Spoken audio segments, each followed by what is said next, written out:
much. Welcome to all of you to the Bombay Creators Hub. We've got a lot of masterclasses, we've got a lot of understanding. These masterclasses are necessarily about bartending. The whole concept behind it was, what are the other aspects around bartending and the hospitality industry that plays a big part in what we do, right?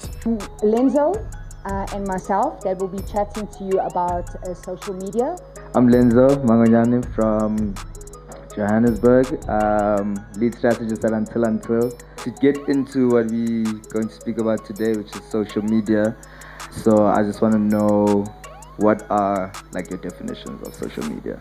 I'm not gonna lie, I stay hell away from social media just because I never know what to post. Bartenders are very much creative in their own way, creative in their drinks that they make, creative with flavors, tastes, smell, how they design a drink. And we kind of wanted to have an idea of what other aspects around bartending can we uplift and build a community of bartenders. So from social media to branding yourself, it's very important. To understanding how social media works, the pros, the cons, what you can and can't say. When you do start getting into social media and trying to build this brand, I feel like it's so key to have your expression points. What are your references? What are you going to be doing that's different? And you have to research that as well. So doing research, finding what's comfortable for you, what's best for you. I always try and find a way to relate to people. I feel like a community is really a good place to start off, but that obviously you guys will tap into the hospitality and the bartending community. But you can obviously bring your own twist to it, bring your own elements to it. If you feel like you can mix bartending and fashion. From today, I learned that opportunities arise from interacting on social media, interacting with other people in my field through social media, and to brand myself in such a way that my name carries meaning in my field. People will see me and say, oh, that person, they're good at what they do. Think by the book, but don't play by it. I use social media for fun. I use it to express myself or to do kind of whatever I want, and I don't really care what people have to say about me because I live my life the way that I feel is best for me. Social media has taken the part of engagement away. Everyone seems to think they know you based on what they see on your page. The thing that people get wrong about social media is that it's not all bad. It's not all bad. There's a lot of good of social media. It's who you follow and what they write. So in order to be successful on social media, one needs to have patience, one needs to have a plan, one needs to have a strategy of exactly what is it that you want to achieve out of it. And for me, I think today session was absolutely fantastic, as we had some really amazing questions from the bartenders around the country on social media and trying to build their brand. So I wanna ask you guys, what kind of strategy can you take in order to make your profile from the more personal side of your life into a bit more professional, more acceptable kind of profile that brands would really enjoy? When you step into a bar that's not yours, you're representing not just the bar you're working for, but other brands out there. So if you want to build a brand profile or start engaging with brands, and social media, for the one, you want to monetize it, you want to grow your brand. It's about literally cleaning up your personal image. And then, really think about what you're posting out there. Think about, is it going to offend some other culture? Think about, you guys deal with the public on a day-to-day basis. Whatever role or bar that you're in, you're dealing with the public on a one-on-one basis with them. And a lot of the times, these guys, you become therapists as well, when people come there and chat to you. So it's really important to create this image if you want to put yourself out there and start communicating with brands and for them to sit up and take notice of you.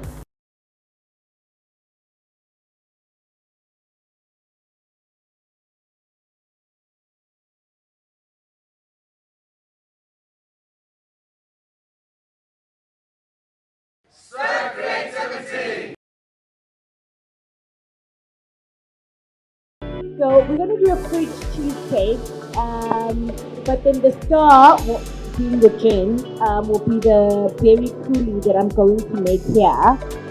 So the gin will come through there.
Upside down, come, upside down. Hi, my name's Candice Thurston. I am the founder and CEO of Candy & Co. and currently marketing exec of Sorbet. I'm here today to spend the day with Bombay Sapphire, just spreading a little bit of my story and really understanding what personal branding is all about.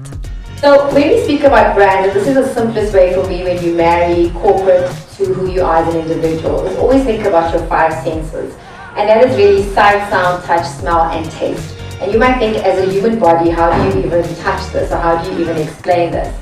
And when we're looking at all of this, so look might be logo, sounds are language, touch is how you treat somebody. And you guys are in a space where you're not just playing with how you touch people's lives, but also the taste is such an important part of it.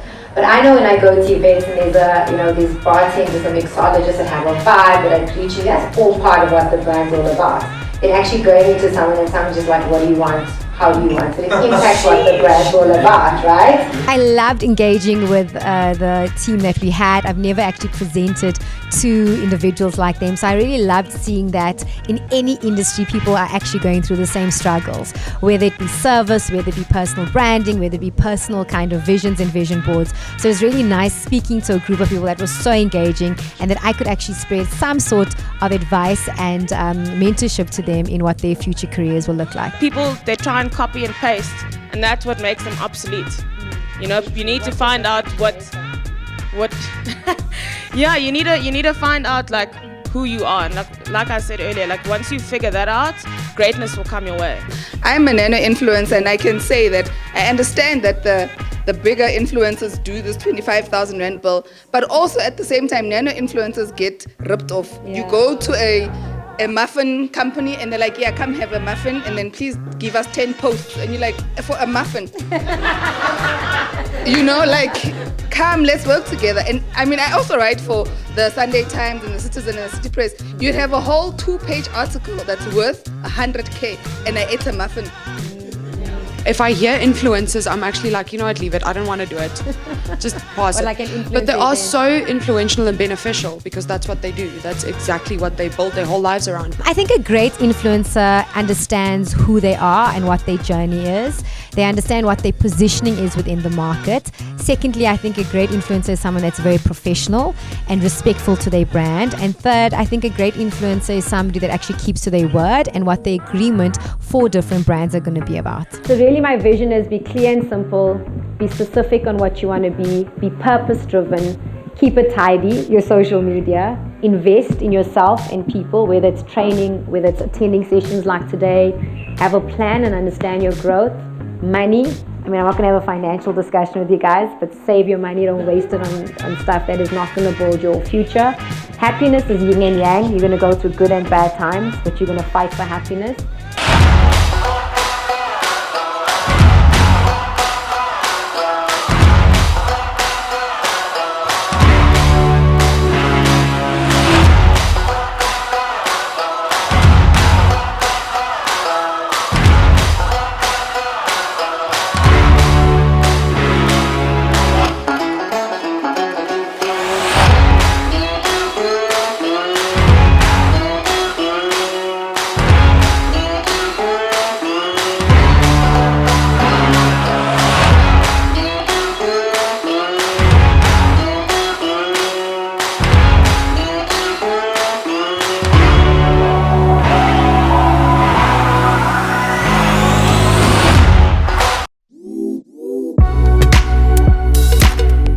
my name is Craig Jacobs. I'm a designer behind a clothing label called Fundutsi by Craig Jacobs, and I was giving a talk about sustainability and my story today. For me to create a sustainable local brand was important because the fact that we have so much to celebrate about our country.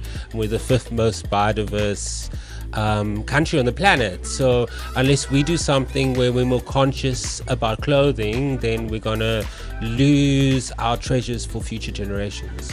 Is it true that we are the biggest polluters? Yes. When we listen to the rest of the world and we talk about we have to reduce our fossil fuel usage and that sort of thing. But I mean, for me, I think if you look around yourself and look at Africa and think about people, planet, profit, how do we do things based on African innovation? And for me, one example that I love telling people about is how we reuse naturally, and also just through the sheer need or necessity in our lives. I love thinking about that Coke can, tin can car that I had as a kid. And that is a more powerful example of reuse and recycle that I can think of. Yes, people think sustainability and eco-consciousness is something that was created in Europe. I'm saying no, 60,000 years ago in Africa, that's what we were doing. The biggest thing that we should be concentrating on right now as a country is about waste. So I think that we cause so much damage. We are leading to real problems with refuse and rubbish dumps. So any way we can reduce our waste is one simple solution. And also just like help the recyclers do their job properly. I remember even back when we were at school, there were a lot of programs where people would come in and say, listen, there is a solution to this land site. It doesn't have to be that way. It got full, then they closed it off, then they tried to green it up or whatnot. But in your opinion, because okay, you're doing your part slowly but surely, you know, we all play our small little roles. Do you not think the future is in finding a way we need to find some sort of enzyme to eat away the plastic and whatnot? Because we're running out of space. Ironically, when I started my label, it was a lot easier to find sustainable materials in South Africa than it is now, because everyone wanted to discover new things. Someone will come up with solutions. We're finding solutions all the way. We just need to change the way we think about things. Through my day-to-day life, I practice being sustainable by using as much material, fresh produce, using as much of that as possible in garnish and as a pure ingredient as itself.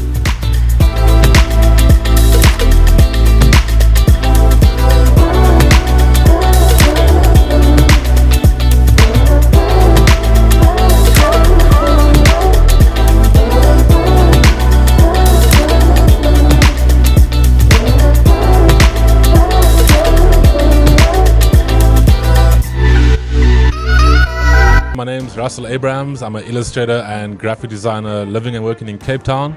And today I'm really excited to be in Johannesburg with the Bombay Sapphire team to kind of do a workshop on sustainability and how we can all just kind of stir creativity to make like cool work. The purpose of this little session here is just to, I guess, like share what I do for a living with all of you.